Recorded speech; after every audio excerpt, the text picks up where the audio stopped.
itu akan terjadi resesi, inflasi, stagflasi, krisis energi, dan sebagainya. Nah, 4 lembaga keuangan internasional menilai Indonesia akan mengalami masalah di dalam pertumbuhan terkait dengan perkembangan ekonomi global. Apa 4 lembaga itu? Yaitu satu World Bank, Bank Dunia, yang kedua IMF, yang ketiga EDB, yang keempat OECD, ya, Organization for Economic Cooperation Development, memperkirakan Indonesia itu pertumbuhannya di tahun 2023 hanya akan berkisar antara 4,7 sampai maksimal 5. Sementara proyeksi atau target kita pemerintah untuk menjaga stabilitas ekonomi kita, targetnya minimal 5,3. Oke? Nah, itu situasi global. Kemudian akan terjadi resesi ekonomi dunia udah pasti.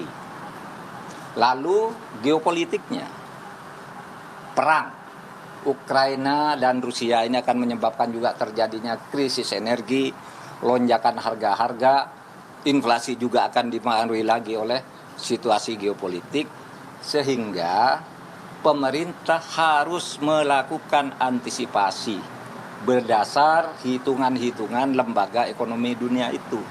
Antisipasinya apa? Harus membuat kebijakan strategis dari sekarang untuk menyelamatkan rakyat, untuk menyelamatkan ekonomi Indonesia.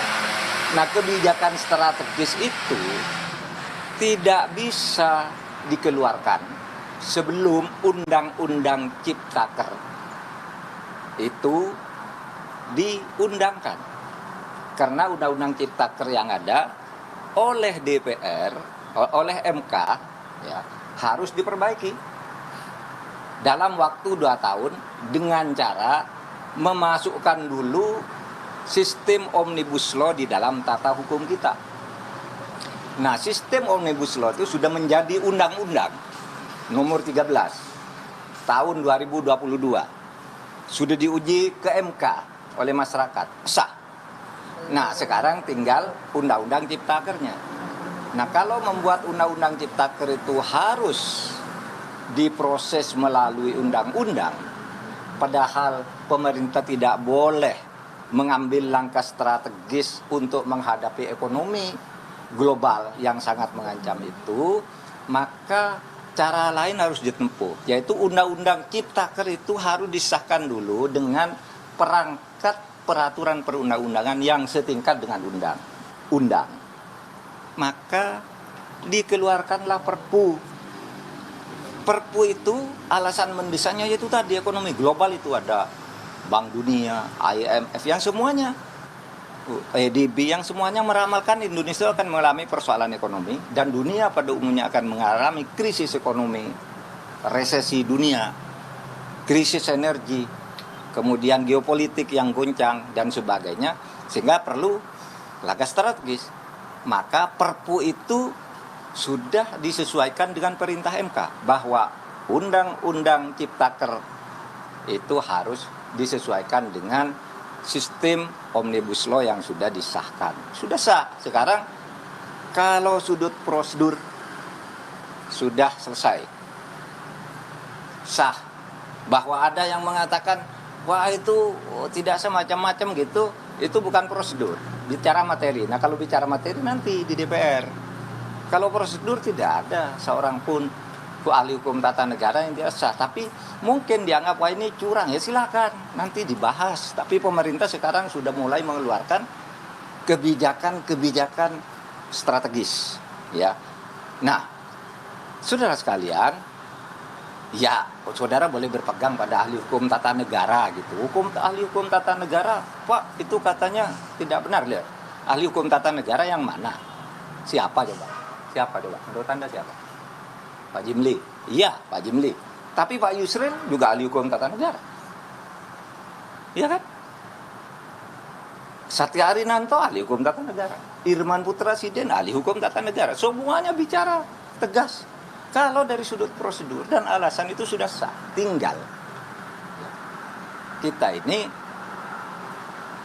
mau apa sekarang? Ya, tentu bulan Februari atau Maret gitu kan sudah ada sidang DPR. Nah di situ perdebatan boleh dilakukan. Benar apa enggak Presiden melakukan ini? Kan cuma begitu sebenarnya prosedurnya. Dan sekarang itu ancaman resesi ekonomi itu sudah nyata. Tadi saya sudah menyebut lembaga-lembaga yang terkait dengan itu.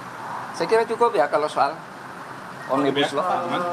Tapi kan itu mendapat tantangannya dari para buruh gitu, karena dianggap sebelumnya tuh Cipta Kerja udah dianggap tidak ini oleh MK gitu kan. Itu gimana tuh soal itu?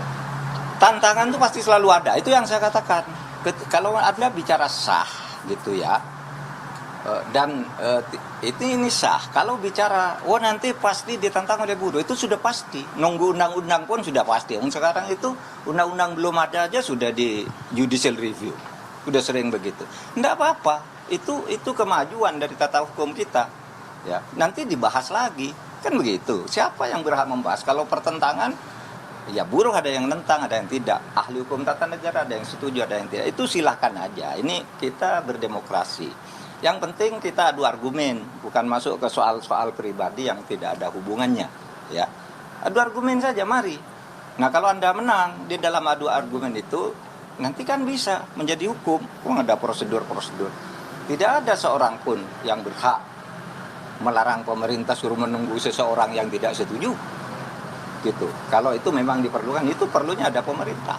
Gitu. Makanya saya katakan seandainya saya ini dosen yang bukan anggota kabinet, mungkin saya ikut ngeritik karena saya tidak tahu. Tapi sesudah saya tahu peta dunia yang dipresentasikan di berbagai sidang kabinet untuk memilih apakah ini perpu, apakah undang-undang, perdebatannya dalam, iya, sah kalau urusan sah. Saya yang bertanggung jawab bahwa ini sah. Nah isinya disetujui nanti di DPR. Oke? Oke, cukup ya. Pak Menteri Keuangan juruhan 100 hari Pak. Menteri Keuangan bilang Pak, Indonesia aman dari resesi 2023. Apa?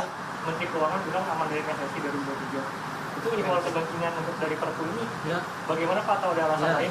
Saya tidak paham. Menteri Keuangan juga bilang mungkin aman karena ada perpu ini. Saya tidak tahu, ya. Tapi ini Bank Dunia ya, yang tadi 4 bank yang mengatakan Indonesia itu akan seluruh dunia akan terkena, dan yang menilai Indonesia itu akan mengalami penurunan pertumbuhan ya dari target pemerintah 5,3 menjadi maksimal 5 dan bergerak paling rendah 4,7. Itu adalah 1 IMF, 2 World Bank, 3 OECD, yang keempat apa? EDB. Itu lembaga keuangan internasional gitu. Lihat konteksnya dong. Ya, lihat konteksnya. Pak Mahfud. Ini udah di kabinet. Kanjuruhan. Ya kan terus berjalan ya, Kanjuruhan berjalan. Saya kemarin baru menerima keluarga korban yang mengeluh bahwa mereka tidak puas dengan penanganan. Ya tidak ada yang puas. Polisi juga tidak puas, kita juga tidak puas. Tetapi begini, kalau itu dianggap kejahatan, Kanjuruhan itu kejahatan.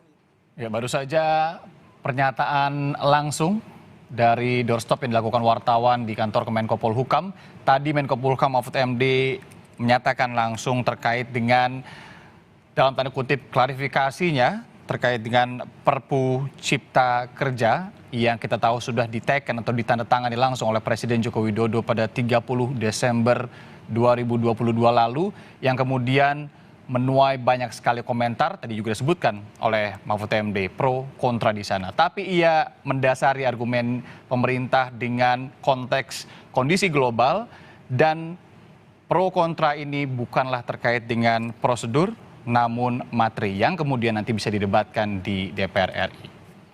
Demikian pernyataan Mahfud MD juga mengakhiri Breaking News siang kali ini. Saya Iriana Mardanus, sampai jumpa.